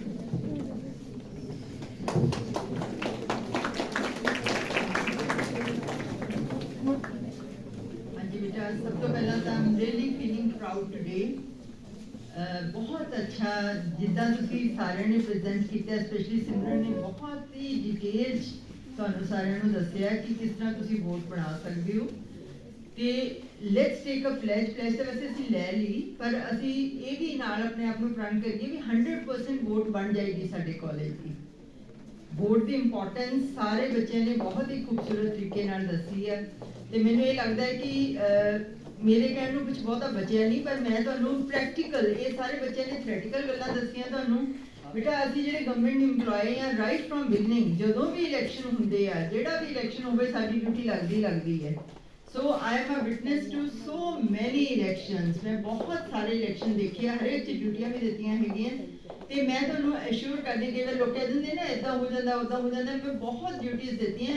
Every time election is a fair process. ਹਮੇਸ਼ਾ ਕਦੇ ਮੈਂ ਅੱਜ ਤੱਕ ਨਹੀਂ ਦੇਖਿਆ, ਕਿਉਂਕਿ ਐਟ ਰੈਂਡਮ ਹੀ ਡਿਊਟੀ ਲੱਗਦੀ ਹੈ ਤੁਹਾਡੀ, ਪਰ ਮੈਂ ਆਪਣੇ ਬੂਥ ਤੇ ਕਦੇ ਨਹੀਂ ਦੇਖਿਆ ਵੀ ਕਦੇ ਵੀ ਕੋਈ ਐਬਨੋਰਮੈਲਿਟੀ ਹੋਈ ਹੋਵੇ। ਹਮੇਸ਼ਾ ਫੇਅਰ ਇਲੈਕਸ਼ਨ ਹੁੰਦੇ ਹੈ। ਬਾਅਦ ਕਈ ਵਾਰ ਲੋਕ ਕਹਿ ਦਿੰਦੇ ਨੇ ਵੀ ਇਹਨੂੰ ਵੋਟਾਂ ਇੰਨੀਆਂ ਕਿਵੇਂ ਪੈ ਗਈਆਂ। ਉਹ ਵੋਟ ਪਾਉਣ ਤੋਂ ਪਹਿਲਾਂ ਸੋਚਣਾ ਸੀ। ਲਾਈਕ ਇੰਨੇ ਸਪੀਕਰਸ ਨੇ ਸਾਨੂੰ ਦੱਸਿਆ ਹੈਗਾ ਕਿ ਜਿਹੜੀ ਜੀ ਵੋਟ ਪਾਵਾਂਗੇ ਉਹ ਜੀ ਸਰਕਾਰ ਸਾਨੂੰ ਮਿਲੂਗੀ। ਸੋ ਬਾਅਦ 'ਚ 5 ਸਾਲ ਗਰੰਬਲ ਕਰਨ ਨਾਲੋਂ ਇਟਸ ਬੈਟਰ ਪਹਿਲਾਂ ਤਾਂ ਵੋਟ ਬਣਾਓ ਸਾਰੇ ਜਣੇ ਆਪੋ ਆਪਣੀ। ਜਿਹਦੀ ਨਹੀਂ ਬਣੀ ਪਰਮਿੰਦਰ ਸਰ ਨੂੰ ਅਪਰੋਚ ਕਰੋ। ਅਸੀਂ ਐਸ਼ੋਰ ਕਰਦੇ ਹਾਂ ਤੁਹਾਨੂੰ ਵੀ ਜਿਹਦੀ ਨਹੀਂ ਬਣੀ ਅਸੀਂ ਤੁਹਾਡੇ ਨਾਲ ਕੋਆਪਰੇਟ ਕਰਾਂਗੇ, ਪਰ ਪਹਿਲਾਂ ਤੁਸੀਂ ਪਰਮਿੰਦਰ ਸਰ ਕੋਲ ਆਉਣਾ ਹੈ, ਦੱਸਣਾ ਵੀ ਤੁਹਾਡੀ ਵੋਟ ਨਹੀਂ ਬਣੀ ਤੇ ਸਿਰਫ ਇੱਕ ਆਧਾਰ ਕਾਰਡ ਚਾਹੀਦਾ, ਹੋਰ ਕੁਝ ਵੀ ਨਹੀਂ ਚਾਹੀਦਾ। ਅੱਜ BLOs ਆਏ ਸੀ, BLOs ਜਿੱਦਾਂ ਸਿਮਰਨ ਨੇ ਦੱਸਿਆ ਵੀ BLOs ਦੀ ਡਿਊਟੀ ਹੁੰਦੀ ਹੈ ਵੋਟ ਬਣਾਉਣ ਦੀ, ਤੇ ਉਹਨਾਂ ਨੇ ਸਾਨੂੰ ਐਸ਼ੋਰ ਕੀਤਾ ਵੀ ਹਰ ਇੱਕ ਬੱਚਾ ਜਿਹਦੀ ਵੋਟ ਨਹੀਂ ਬਣੀ ਆਪਣਾ ਆਧਾਰ ਕਾਰਡ ਦੇ ਦੇਵੇ ਤੇ ਉਹਦੀ ਵੋਟ ਬਣ ਜਾਏਗੀ।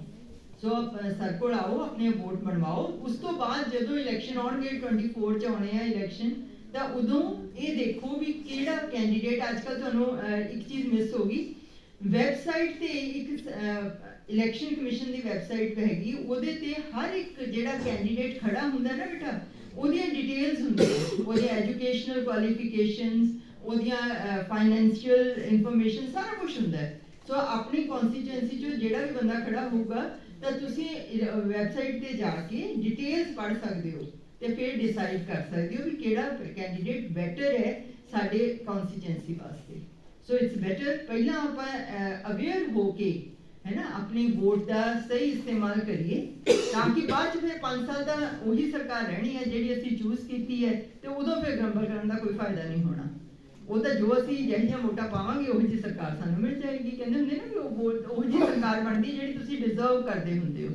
तो आप सारे पढ़े लिखे हाँ, कोई वो नहीं प्रॉब्लम नहीं है भी असी वैबसाइट नहीं देख सकते, कोई ऐसी प्रॉब्लम नहीं है भी असी राइट से रॉन्ग का फर्क नहीं देख सकते। सो लैट्स मेक अवेयर चॉइस। इस बारी सब तो पहला वोटां बनवाइए आप अपनियां, फिर जिस दिन इलैक्शन होएगा उस दिन जाके शौक दे नाल अपने वोट का यूज करिए, अपना अधिकार जिहड़ा आपां नूं मिलिया होया ते विदाउट एनी प्रेशर। अजकल तो ये भी मैं सुनिया है भी लोग ये भी करते हैं भी जे मैं कहता भी मैनूं वोट पा दो हाँ जी, पर अंदर जाके बूथ दे विच हर कोई पढ़िया लिखिया बंदा अपने पूरे दिमाग नाल सोच समझ के वोट पाउंदा हैगा।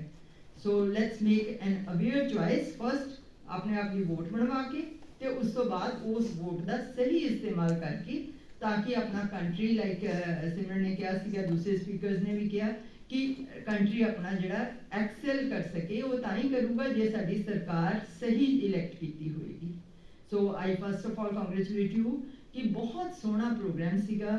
ਸਾਰੇ ਬੱਚਿਆਂ ਨੇ, ਪੋਸਟਰ ਬਣਾਉਣ ਵਾਲਿਆਂ ਨੇ, ਡੈਕਲੇਮੇਸ਼ਨ ਕੰਟੈਸਟ ਵਾਲਿਆਂ ਨੇ ਬੜਾ ਅੱਛਾ ਐਫਰਟ ਕੀਤਾ ਤੇ let's do it every time। ਜਦੋਂ ਵੀ ਫੰਕਸ਼ਨ ਹੋਵੇ ਇਦਾਂ ਦਾ ਹੀ ਚਾਹੀਦਾ, 100% ਐਫਰਟ ਲਗਾਓ so that you get a good result।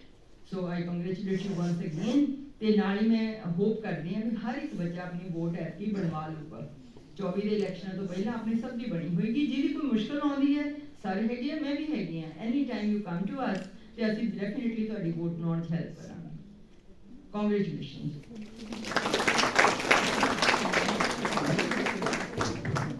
बहुत बहुत शुक्रिया मैम। जज साहबाना का भी बहुत बहुत धन्यवाद जिन्होंने अपने कीमती समय विचों समा लेके नतीजों की घोषणा की। ਨਤੀਜੇ ਸਾਡੇ ਦਰਮਿਆਨ ਪਹੁੰਚ ਚੁੱਕੇ ਨੇ ਤੇ ਅਗਲੇ ਸਟੇਜ ਦੀ ਕਾਰਵਾਈ ਲਈ ਮੈਂ ਮਿਸ ਅਮਿਤ ਰਾਣਾ ਜੀ ਨੂੰ ਸਟੇਜ ਤੇ ਆਉਣ ਦਾ ਸੱਦਾ ਦਿੰਦੀ ਹਾਂ।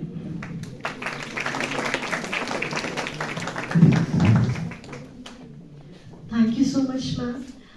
Thank you everyone to be present here.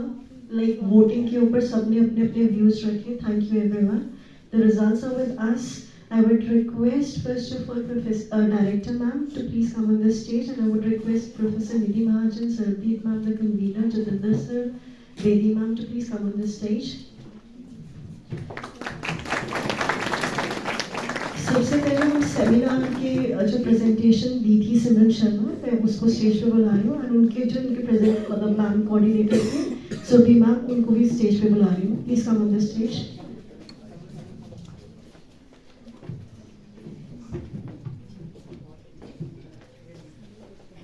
सिमरन ने बहुत ही अच्छे तरीके से वोटिंग का एक्सप्लेन किया था।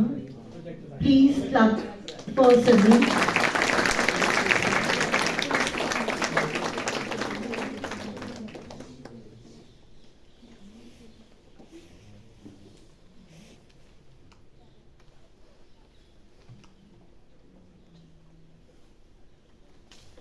Thank you so much. We have the results for the poster making competition also. And in poster making competition, सभी students ने बहुत अच्छे posters बनाए. But as a rule, we have to find out first, second, and third. So in poster making competition, the third prize goes to Amandeep Kaur from BSc second year medical. The judges here, please come on the stage. Kulwinder sir, Aman ma'am zoology, and Dimple ma'am, please come on the stage. Sumit sir, Parminder sir, please come on the stage. Sumit sir. Third prize goes to Amandeep Kaur from BSc second year medical.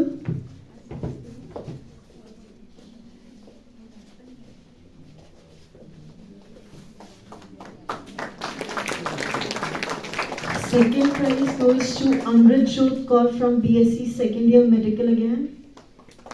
Amrit Jyot Kaur.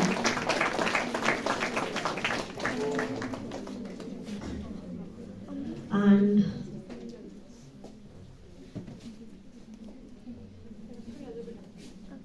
clapping कर दो बेटा।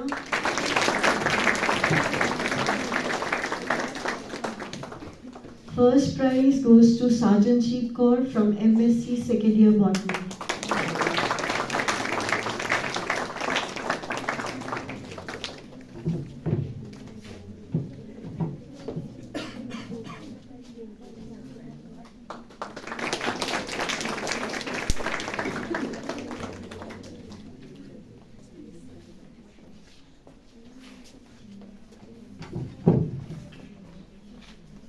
ਭਾਸ਼ਣ ਪ੍ਰਤੀਯੋਗਿਤਾ ਦੇ ਜੱਜ ਸਾਹਿਬਾਨ ਸਾਰੇ stage ਤੇ ਨੇ, ਤਾਂ ਹੁਣ ਅਸੀਂ ਭਾਸ਼ਣ ਪ੍ਰਤੀਯੋਗਿਤਾ ਦੇ ਰਿਜ਼ਲਟਸ ਡਿਕਲੇਅਰ ਕਰਨ ਜਾ ਰਹੇ ਨੇ। Everybody they performed very well, but since again it's a competition, one has to come first, another one has, at least they had the courage to come and stand on the stage.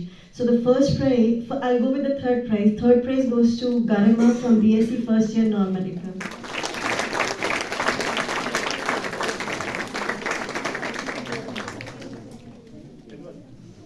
It is not important that whether we get a prize or not. It is important that at least we participate. That is the encouragement.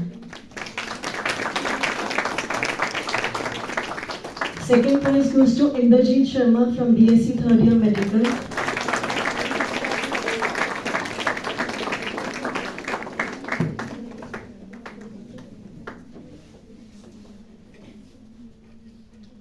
Clapping please. And first prize goes to Sanjana from MSc first year chemistry.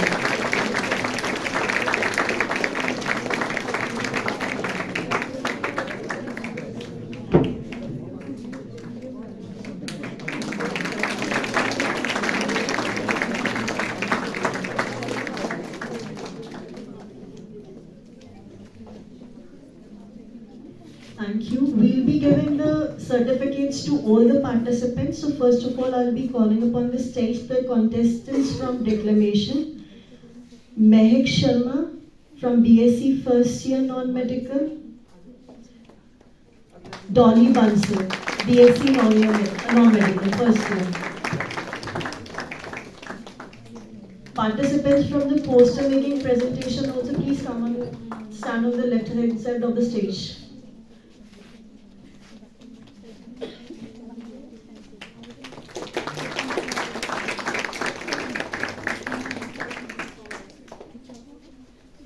Randeep Kaur, Dupinder Kaur, Gurbaz Singh, Dilpreet Singh, Arshpreet. All of you please come on the stage all together. Arshpreet Singh, Amandeep and Komal.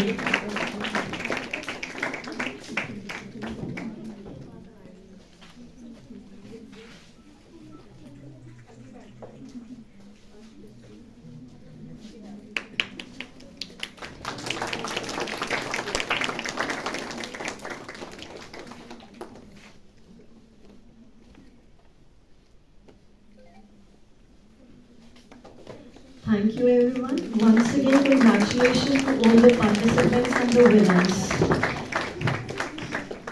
ਇਸ programme ਨੂੰ ਸੁਚੱਜੇ ਢੰਗ ਨਾਲ ਨਿਬੇੜੇ ਚਾੜਨ ਲਈ ਜਿਹੜੇ ਅਧਿਆਪਕਾਂ ਦੀਆਂ ਵੱਖੋ-ਵੱਖ ਗਤੀਵਿਧੀਆਂ ਤੇ ਡਿਊਟੀਆਂ ਲਾਈਆਂ ਗਈਆਂ ਸੀ, ਉਹਨਾਂ ਦੀਆਂ ਤੇ ਸਟੇਜ ਤੇ ਅਧਿਆਪਕ ਦੀਆਂ ਜਿਨ੍ਹਾਂ ਦੀ ਡਿਊਟੀਆਂ ਲੱਗੀਆਂ ਸੀ ਤੇ ਪਾਰਟਿਸਿਪੈਂਟਸ ਤੇ ਜਿਹੜੇ ਵੀ ਸਟੂਡੈਂਟਸ ਇੱਥੇ ਬੈਠੇ ਨੇ, ਉਹਨਾਂ ਦਾ thank you so much. Participants, please come on the stage for a group photo. Group photo ਦੇ ਲਈ ਸਾਰੇ ਅਧਿਆਪਕ ਸਹਿਬਾਨ ਜਿਨ੍ਹਾਂ ਦੀਆਂ ਵੱਖ-ਵੱਖ ਗਤੀਵਿਧੀਆਂ ਦੇ ਵਿੱਚ ਡਿਊਟੀਆਂ ਲੱਗੀਆਂ ਸੀ ਤੇ ਨਾਲ ਹੀ ਜਿਹੜੇ ਬਾਕੀ ਅਧਿਆਪਕ ਸਹਿਬਾਨ ਇਸ ਹਾਲ ਦੇ ਵਿੱਚ ਮੌਜੂਦ ਨੇ, ਪਲੀਜ਼ ਸਟੇਜ ਤੇ ਆ ਕੇ ਕਿਰਪਾਲਤਾ ਕਰਨ।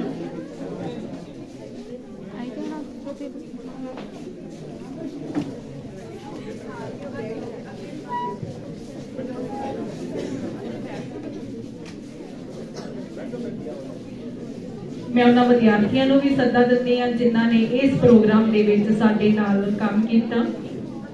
ਮਹਿਕ, ਅਮਨਜੋਤ, ਗੁਰਕੀਰਤ, ਸਟੂਡੈਂਟ ਕਾਉਂਸਲ ਦੇ ਜਿਹੜੇ ਵਿਦਿਆਰਥੀ ਇੱਥੇ ਨੇ। ਫੋਟੋਗ੍ਰਾਫੀ ਲਈ ਮਹਿਕ ਨੂੰ ਵੀ ਸਟੇਜ ਤੇ ਆਉਣ ਦਾ ਸੱਦਾ।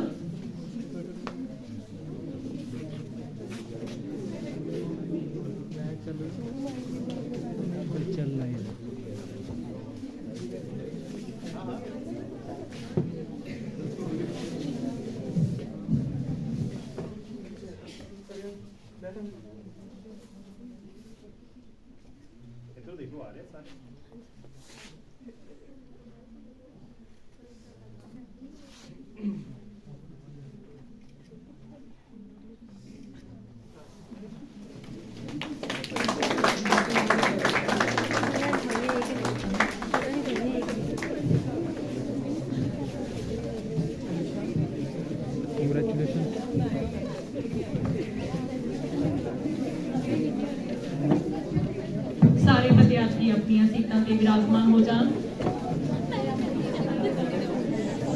ਬੱਚੇ ਆਵਾਜ਼ ਦੀ। ਹੁਣ ਮੈਂ ਇਸ ਪ੍ਰੋਗਰਾਮ ਦੇ ਅਖੀਰ ਦੇ ਵੱਲ ਵਧਦੀ ਹੋਈ professor Sarabjit Kaur Sidhu program convener ਨੂੰ ਸਟੇਜ ਤੇ ਆਉਣ ਦਾ ਸੱਦਾ ਦਿੰਦੀ ਹਾਂ ਕਿ ਇਸ ਹਾਲ ਵਿੱਚ ਪਹੁੰਚੀਆਂ ਹੋਈਆਂ ਸਮੂਹ ਸ਼ਖਸੀਅਤਾਂ ਦਾ ਉਹ ਧੰਨਵਾਦ ਕਰਨ ਤੇ ਨਾਲ ਹੀ ਕਾਲਜ ਡਾਇਰੈਕਟਰ ਮੈਮ ਜਿਨ੍ਹਾਂ ਨੇ ਇਸ ਤਰ੍ਹਾਂ ਦੇ ਪ੍ਰੋਗਰਾਮ ਕਰਵਾਉਣ ਲਈ ਹਮੇਸ਼ਾ ਸਾਨੂੰ ਉਤਸ਼ਾਹਿਤ ਕੀਤਾ ਤੇ ਵਿਦਿਆਰਥੀ ਇਸ ਤਰ੍ਹਾਂ ਦੇ ਪ੍ਰੋਗਰਾਮਾਂ ਤੋਂ ਹਮੇਸ਼ਾ ਪ੍ਰੇਰਿਤ ਹੁੰਦੇ ਨੇ। Professor Sarabjit Kaur Sidhu.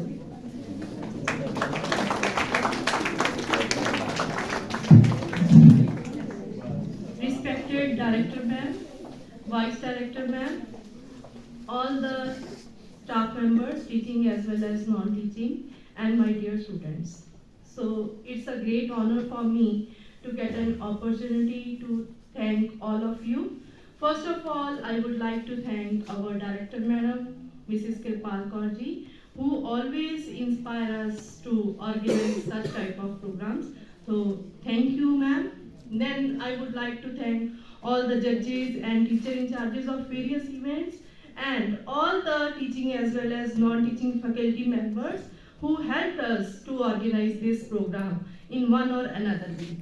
Then I would like to thank all the members of Student Council and all the students which are present in this hall who listened this program very quietly and calmly. Then I would like to thank Madam Mrs. Karamdeep Kaur and Ms. Amit Rana to organize or to handling this case beautifully. So thank you, all of you.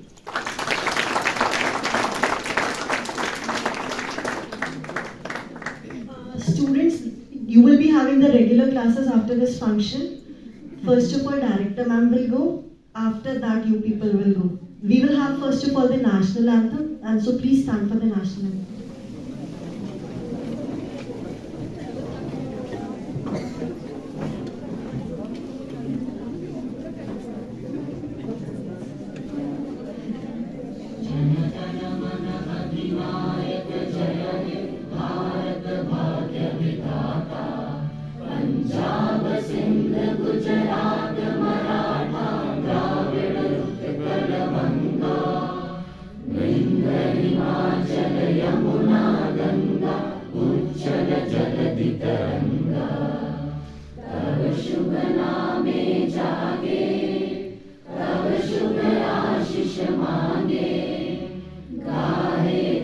जय गाथा जन गण मंगल दा